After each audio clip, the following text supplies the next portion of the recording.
हरे कृष्णा प्रभु जी, दंडवत प्रणाम। प्रभु जी कुछ भी सुनाई नहीं दे रहा, म्यूट है। अब सुनाई दे रहा है? यस प्रभु जी। यस। अच्छा। मैं तो हम भगवत गीता के भूमिका से चर्चा कर रहे थे। तो प्रतिदिन एक सिद्धांत के ऊपर हम चर्चा करते हैं, और इस श्रृंखला में आ, आज भी हम एक सिद्धांत पे चर्चा करेंगे, जिसको हम आगे पढ़ते हैं।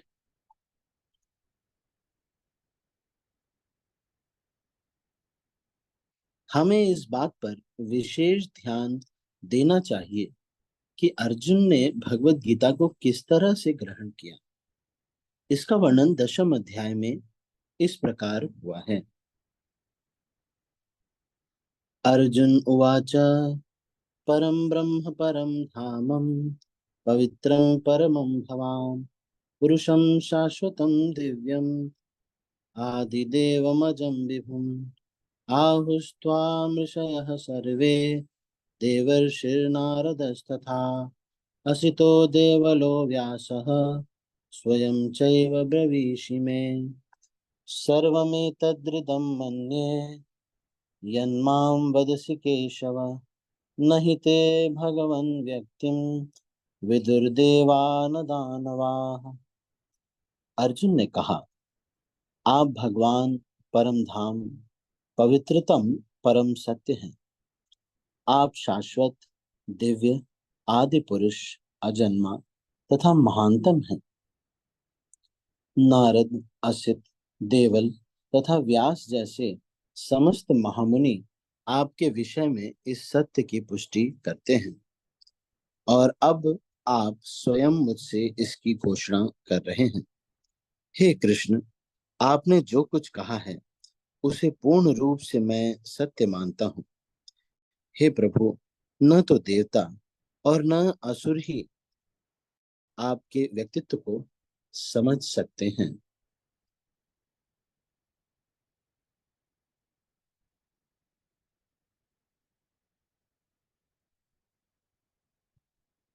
भगवान ने भगवत गीता सुनने के बाद अर भगवान से भगवत गीता सुनने के बाद अर्जुन ने कृष्ण को परम ब्रह्म स्वीकार कर लिया। प्रत्येक जीव ब्रह्म है, लेकिन परम पुरुषोत्तम भगवान परम ब्रह्म है। परम धाम का अर्थ है कि वे सबों के परम आश्रय या धाम है। पवित्रतम का अर्थ है वे शुद्ध हैं और भौतिक कल्मश से अरंजित हैं। पुरुषम का अर्थ है कि वे परम भोक्ता हैं। शाश्वतम अर्थात सनातन, दिव्यम अर्थात दिव्य, आदि देवम भगवान अजन्म अजन्मा तथा विभुम अर्थात महानतम। कोई यह सोच सकता है कि चूंकि कृष्ण अर्जुन के मित्र थे, अतएव अर्जुन यह सब चाटुकारिता के रूप में कह रहा था। लेकिन अर्जुन भगवत गीता के पाठकों के मन से इस प्रकार के संदेह को दूर करने के लिए अगले श्लोक में इस प्रशंसा की पुष्टि करता है, जब वह यह कहता है कि कृष्ण को मैं ही नहीं भगवान मानते, अपितु नारद, असित, देवल तथा व्यासदेव जैसे महापुरुष भी स्वीकार करते हैं। ये सब महापुरुष हैं जो समस्त आचार्यों द्वारा स्वीकृत वैदिक ज्ञान का वितरण करते हैं। अतएव अर्जुन कृष्ण से कहता है कि वे जो कुछ भी कहते हैं उसे वह पूर्ण सत्य मानता है। सर्वमेतद्रितं मन्ये, आप जो कुछ कहते हैं उसे मैं सत्य मानता हूँ। अर्जुन यह भी कहता है कि भगवान के व्यक्तित्व को समझ पाना बहुत कठिन है। यहाँ तक कि बड़े बड़े देवता उन्हें नहीं समझ पाते। अतएव मानव भक्त बने बिना भगवान श्री कृष्ण को कैसे समझ सकता है।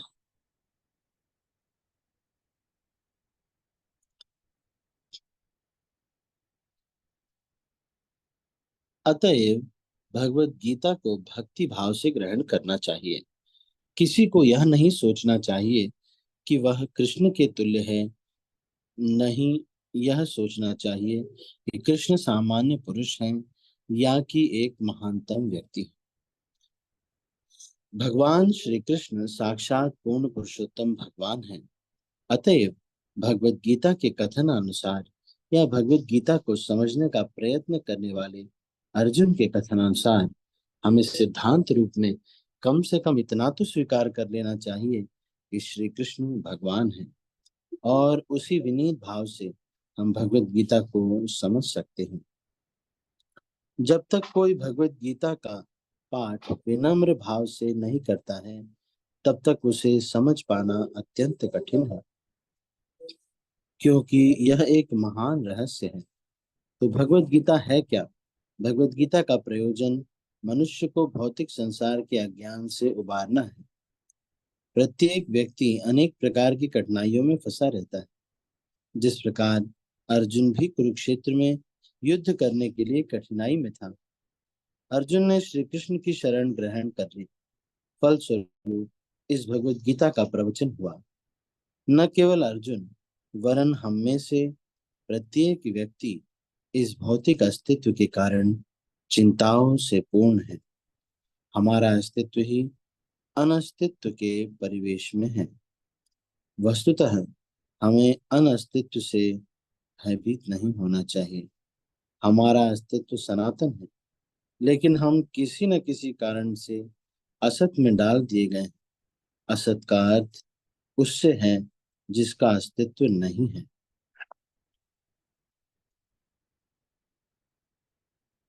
कष्ट भोगने वाले अनेक मनुष्यों में केवल कुछ ही ऐसे हैं जो वास्तव में यह जानने के जिज्ञासु हैं कि वे क्या हैं और वे इस विषय स्थिति में क्यों डाल दिए गए हैं।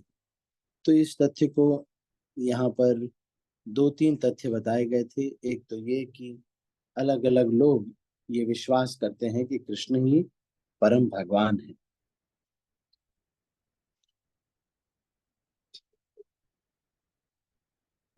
फिर असित, देवल, व्यास, रामानुजाचार्य, मध्वाचार्य, सारे आचार्य लोग भी ये विश्वास करते हैं कि कृष्ण परम भगवान है। एक समय की बात, भृगु मुनि, सारे ऋषियों ने उनको नेता बनाया और ये निष्कर्ष निकालने को कहा कि ब्रह्मा विष्णु महेश में से कौन सबसे श्रेष्ठ है। अब इस चीज का निर्णय करने के लिए भृगु मुनि सबसे पहले गए ब्रह्मा जी के पास। ब्रह्मा जी को उन्होंने पहुंचते ही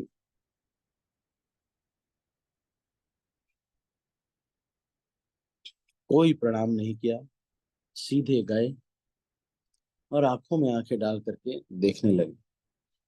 ब्रह्मा जी को बहुत बुरा लगा, देवी सरस्वती को भी बहुत बुरा लगा कि ये हमारा ही बेटा है, लेकिन ये हमें प्रणाम नहीं कर रहा है। फिर भी न ब्रह्मा जी को क्रोध आया, लेकिन फिर भी उन्होंने अपने पर नियंत्रण कर लिया और उसके बाद उनके इस अपमानजनक व्यवहार को सह लिया, लेकिन मन में उनके क्रोध था।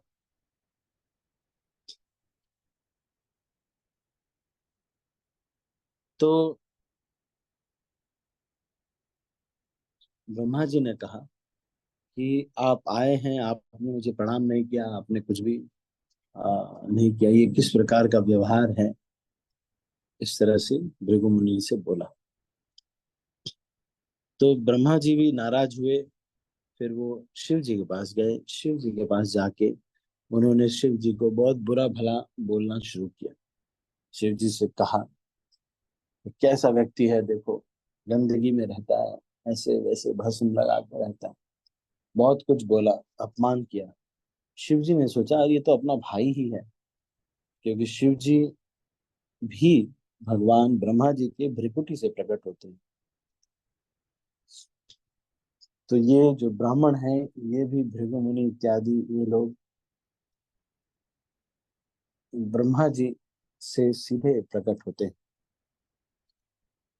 तो इस तरह का अपमानजनक शब्द की वजह से त्रिशूल लेकर शिव जी भृगु मुनि को मारने दौड़े, लेकिन पार्वती ने रोक दिया। वो कहा कि जाने दीजिए, ये ब्राह्मण हैं और अपने भाई हैं, इसलिए इनको नहीं मार सकते। फिर भृगु मुनि पहुंचे भगवान विष्णु के पास। वहां जाकर उन्होंने एक सीधे पहुंच करके भगवान विष्णु के क्षीर सागर में उनको लात मार दी। उस समय ऐसा हुआ कि भगवान ने लीलावश अपने को प्रकट रखा, क्षीर सागर में वो पहुंचे और उनको भगवान के दर्शन हुए। सीधा उनको लात मार दी। भगवान को जरा सा भी बुरा नहीं लगा। भगवान ने उनको कहा कि ओहो हो, आपको कहीं चोट तो नहीं लग गई? मेरा जो छाती है वो तो बहुत कठोर है और आपका तो फूल जैसे चरण है। तो भगवान ने उनको प्रतिकार नहीं किया और सह लिया। तब फिर ऋषियों ने ये डिक्लेयर किया कि भगवान विष्णु इस ब्रह्मा विष्णु महेश में सबसे श्रेष्ठ है। लेकिन ऐसे विष्णु जी भी एक समय के बाद तीन प्रकार के विष्णु, कारणोदक्षाई विष्णु, शिरोदक्षाई विष्णु और गर्भोदक्षाई विष्णु, इस समय इस ब्रह्मांड के अंदर दो विष्णु विद्यमान होते हैं। एक तो शिरोदक्षाई विष्णु जो कि क्षीर सागर में रहते हैं। उसी तरह से एक और गर्भोदक्षाई विष्णु है, वो इस ब्रह्मांड में निवास करते हैं और ये आधा जो ब्रह्मांड है वो इनके पसीने से भरा होता है, उसी पे वो शयन करते हैं। ये जो सारे ब्रह्मांड है ये कारण जल जो कि कारणोदक्षाई विष्णु के पसीना से निकलता है, उस जल में कारणोदक्षाई विष्णु तैर रहे हैं और उसी जल में ये सारे ब्रह्मांड भी हैं। तो कारणोदक्षाई विष्णु एक बार भगवान कृष्ण का दर्शन करना चाहते हैं। तो उन्होंने एक ब्राह्मण के कुछ जो जो भी संतान होती उसको मार डालती। तो ब्राह्मण ने जा करके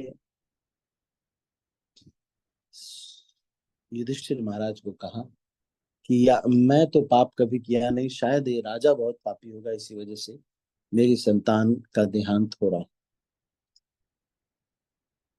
तो फिर अर्जुन ने ये बीड़ा उठाया कि अगर कल मैं आपकी संतान की रक्षा नहीं कर पाया तो मैं चिता में आग लगा करके अपनी जान दे दूंगा। अब अगले दिन, अगले साल जब उस ब्राह्मण को पुत्र उत्पन्न होना था, तो उस समय कृष्ण और अर्जुन दोनों ही रक्षा के लिए आए। उन्होंने सोचा कि यमराज को भी आने नहीं देंगे, लेकिन जब वो बच्चे की फिर से मृत्यु हो गई तो ये लोग पहुंचे यमराज के पास। यमराज ने कहा कि मैं तो नहीं लेके आया। तो फिर भगवान अर्जुन को लेकर के कारणोदक्षाई विष्णु के पास गए। कारणोदक्षाई विष्णु के पास जब पहुंचे तो विष्णु जी अपने स्थान से उठकर प्रणाम करने लगे, जिससे ये पता चलता है कि भगवान जो विष्णु हैं वो भगवान कृष्ण के अंश मात्र हैं। ठीक है। तो आज हमने ये चर्चा किया कृष्ण ही परम भगवान है, इसके बारे में वर्णन शास्त्रों में किस प्रकार से मिलता है। ठीक है। तो अभी हम अपनी जो वैष्णव भजनों की जो चर्चा है उसको हम आगे बढ़ाएंगे। किसी का कोई प्रश्न तो नहीं? एनी क्वेश्चंस आज की चर्चा में से? ठीक है।